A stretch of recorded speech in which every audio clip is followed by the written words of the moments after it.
One man who's long had a fascination with courage is the Prime Minister, Grodon Brown. He's written 3 books on the subject, which draw on the lives and stories that have inspired him. Prime Minister, why are you so fascinated by courage?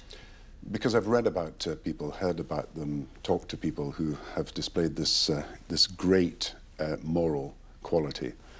And you can be wise, you can be very bright, you can be very determined, you can have great qualities, but if you don't have the courage to see it through, none of these qualities really matter. And I think when you find people writing about courage in history, they all say this. It's the quality upon which all other qualities depend. One of your great childhood heroes is Eric Liddell, who's a compatriot of ours, of course. What was it about him that spoke to you? Well, the story of Eric Liddell is really 2 stories. It's a tale of this man who worked so hard, refusing to run on a Sunday, and yet won an Olympic medal against all the odds. But then it's the story of someone who says the greatest prize of all is not winning the Olympics, it's helping other people as a missionary in China. And so he leaves for China, and in the end he's trying to hold a concentration camp together, the people in that concentration camp, while China and Japan are fighting. And his physical strength gives in the end, but his mental strength is always there. And it's always in my mind, the story of Eric Liddell lying with this brain hemorrhage almost certainly, and asking the people there to do one thing for him, and it's to play this hymn, Finlandia, Be Still My Soul. It is an amazing, amazing picture that here this really strong man was getting his power from his faith. Be still my soul, the Lord is on my side. Let patience leave the cross of grief for pain. Leave to the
Is that something that resonates for you sometimes? Be still, my soul?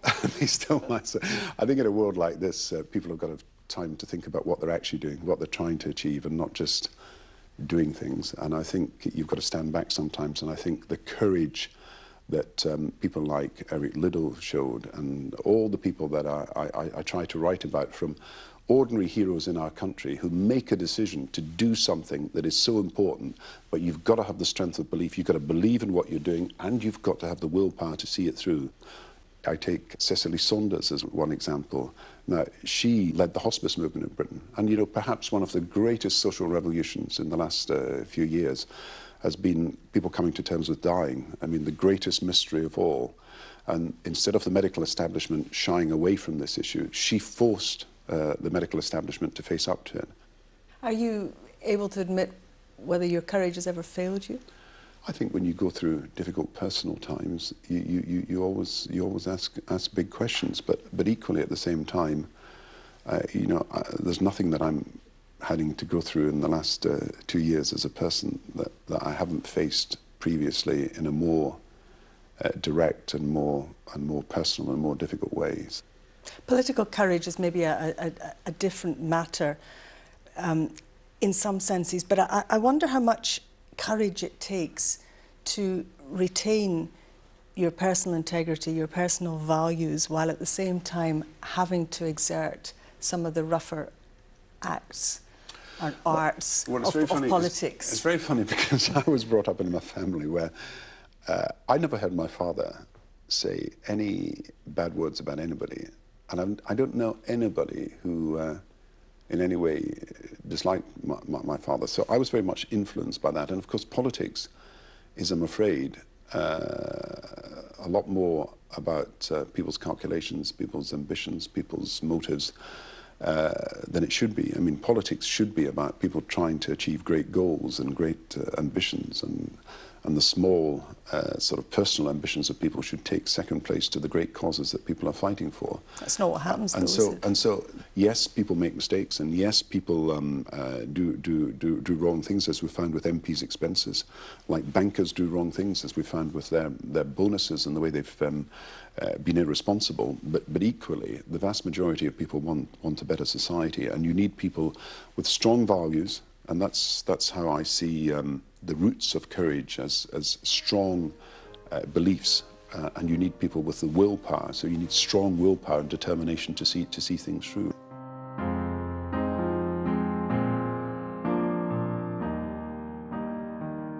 The Lord's my shepherd, I'll not want. He makes me lie in pastures green. He leads me by the still waters. His goodness restores my soul.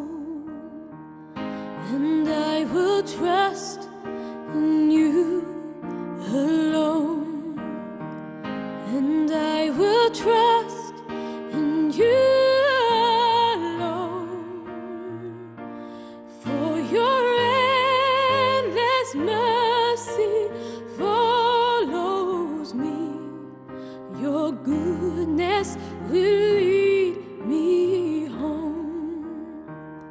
And though I walk the darkest path, I will not fear the evil one.